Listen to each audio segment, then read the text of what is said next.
What's going on, guys? Today we've got a 350 Bruin. This is a 2006 model. This should work for all of the 350 Bruin ATVs. This is a carburetor off one of them, and today we're going to take you through the steps on what you're going to have to do to go through one of these carburetors, completely disassemble it, and rebuild it. So let's get started on it. The first thing you want to do, obviously, when cleaning the carburetor, is we're going to take our bowl off.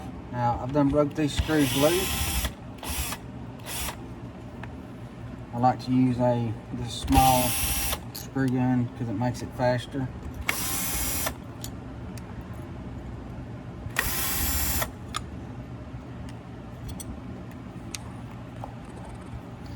You can see we got a little bit of stuff down in here.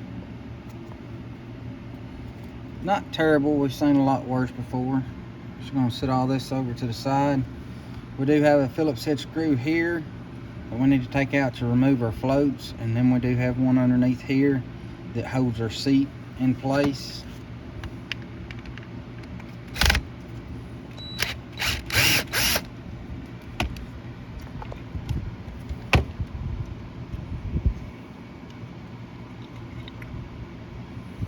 For your needle float and the axle shaft is what I call it that it sits on, all out together.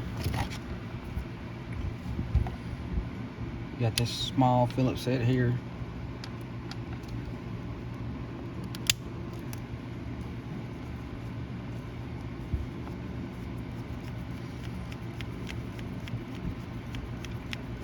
Once you get your screw removed, you should be able to take and pull this out.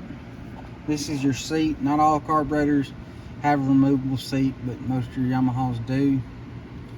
So we're going to set it to the side. Then what we're going to focus on is removing our jets. This is going to be your primary, your secondary, and then this is usually your idler jet. And I usually try to reuse this main part of this jet here. So what I'm going to do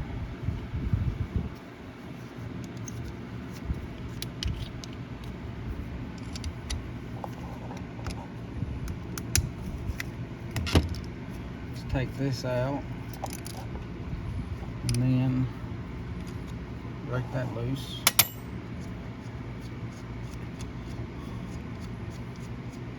It comes with a new one of these. I've just always reused it.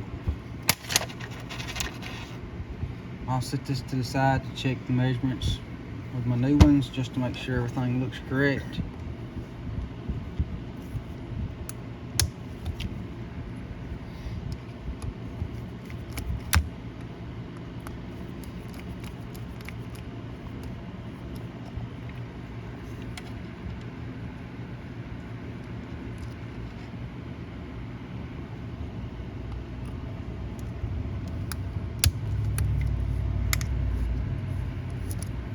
The last one we're going to take out is going to be our idle air fuel mixture right here.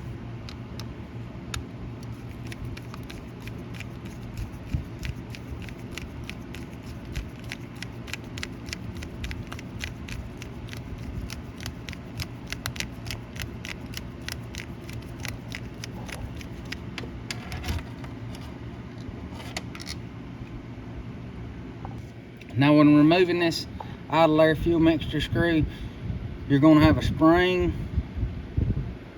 along with a a metal washer and then a rubber washer. You're going to want to make sure all four of these pieces come out. Of course, this is going to come out and your spring's going to come out.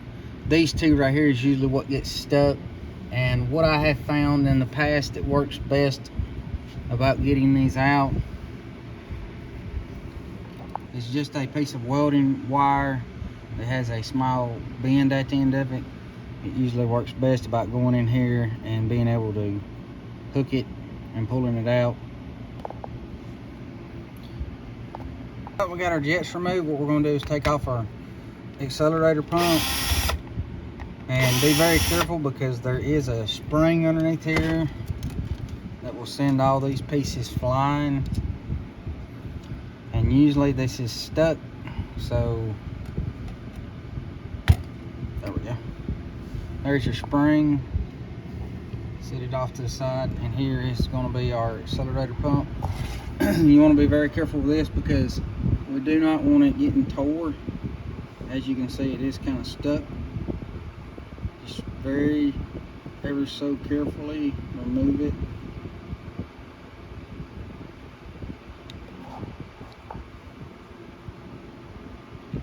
It's important to remove this because, as you can see, we've got some tarnishing and stuff in behind it, and if that gets in around this little ball valve right here and stuff, it's going to cause it not to work correctly and cause you to have acceleration problems. Once you get this removed, you're going to want to take and hold it up to the light, and what we're looking for here is any pinholes, and the ever so slightly smallest pinhole will cause this not to work right. I don't see any. It's still pretty flexible. Yes, it is molded to its mate already, which is fine. I know it has a little bit of trash on it, it looks like. We're going to just wipe this off. You do not want to spray this with carburetor cleaner. It will ruin it. As long as it does not have any holes in it whatsoever, this right here, just simply cleaning it off, if you have to use some soapy water or something, will be just fine. Now we're going to remove our top diaphragm. This is our last part of disassembling our carburetor. There's a spring underneath here as well.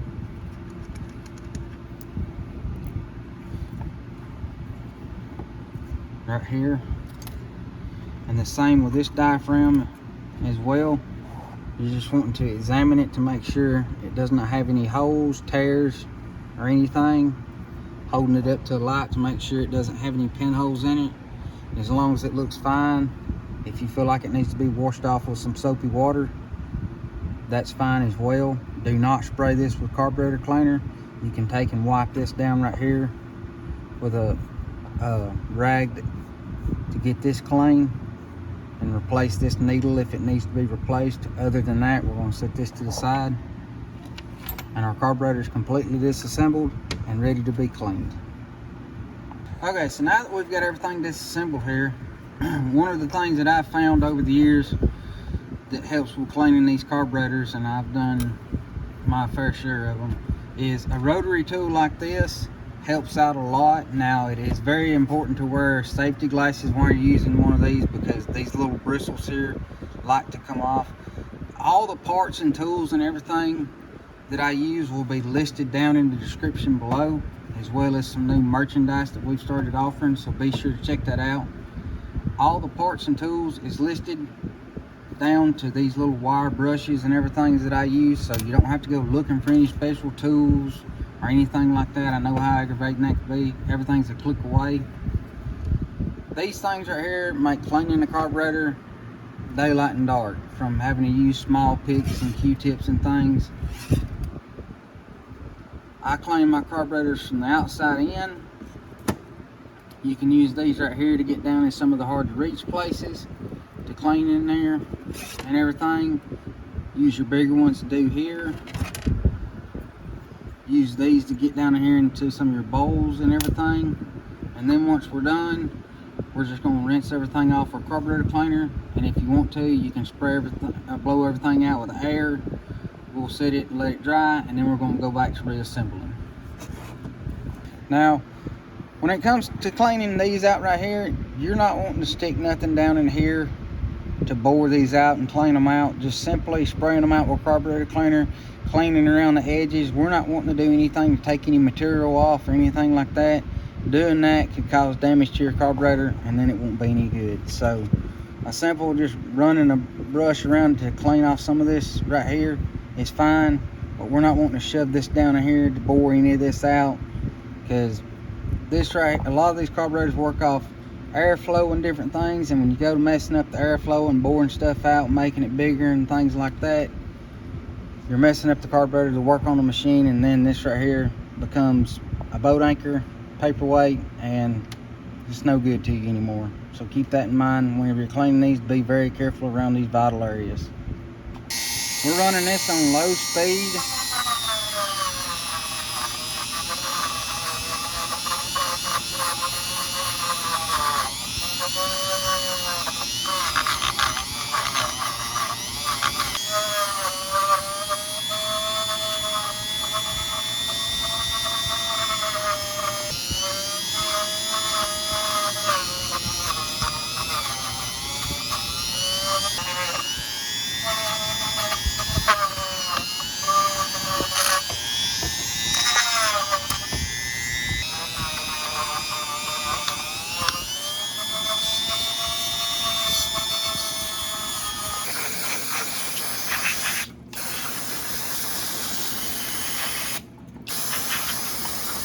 Okay, we got everything cleaned and rinsed off from all our brushing and stuff from carburetor cleaning that we done.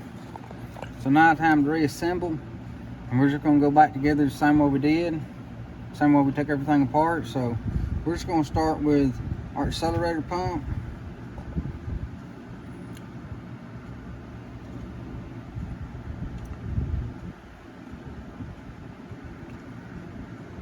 Like I said, you want to make sure you put everything back on the same way it came off. Make sure you put your springs back in. And this spring here has a lot of tension on it, so be very careful that you do not let it jump off and lose something, because that can be real aggravating.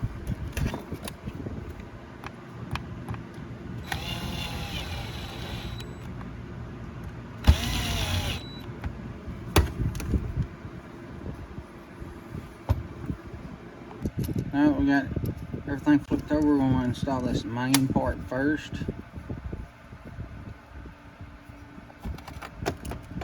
Now there is an O-ring just like this that goes on the bottom of that. We'll have to take the old one off. We're just going to snug it down.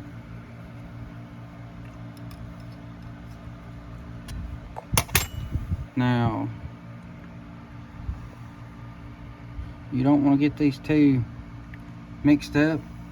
Your main jet's got a bigger hole in it, and we've done checked them. These are all the same size. Now we're going to snug it down. These are brass, so we're just going to snug it down. This is our other idling jet.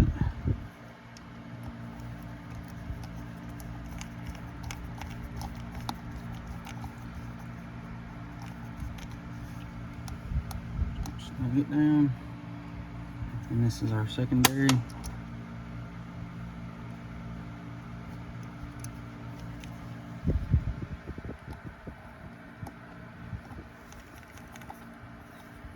Just gonna snug it.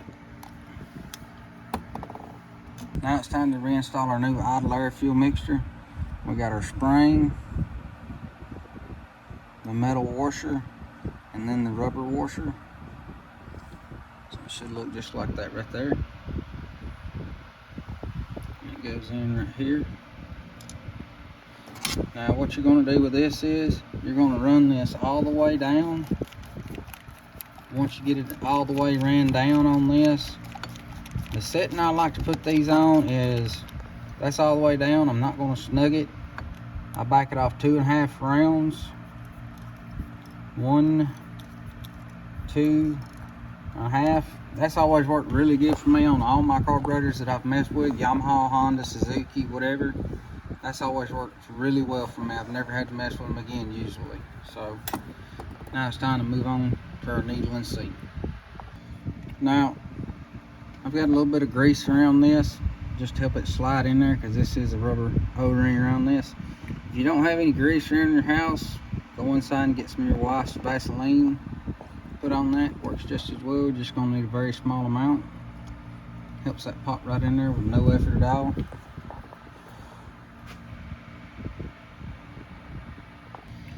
Now that we got that in, don't forget to put your little set screw back in that holds it in place.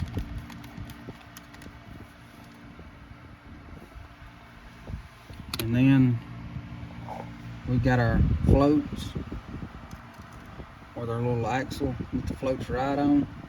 And we got our new needle that just hooks in there like that.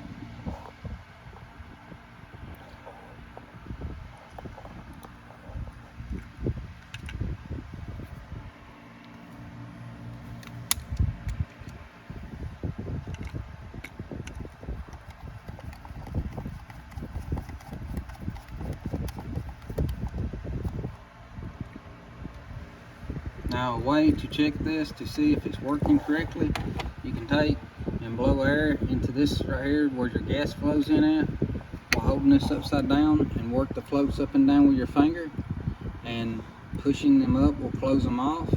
If If you don't feel any air seeping through, then you know that your floats are doing their job and closing off. If you feel some air seeping through, and you know that there's a piece of trash or something stuck somewhere, and you need to disassemble this piece right here again and see what's caught between your seat and your needle. Put your new gasket on your bowl, then you put your bowl back on. And this kit comes with new screws. And if you remember right, when we took our carburetor apart, it was facing just like this, so we know that this goes on the back side right here. We got one screw that is longer.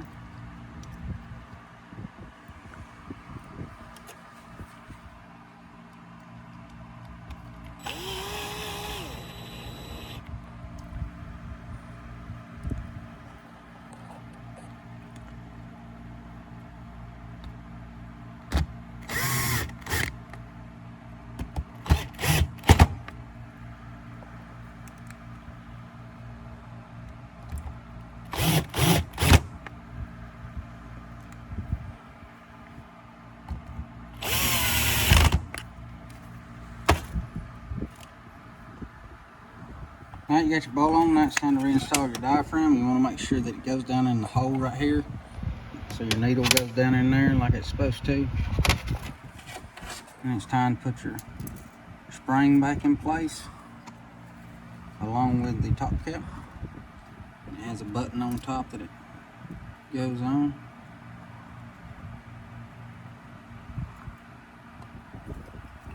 We're going to reuse our screws here.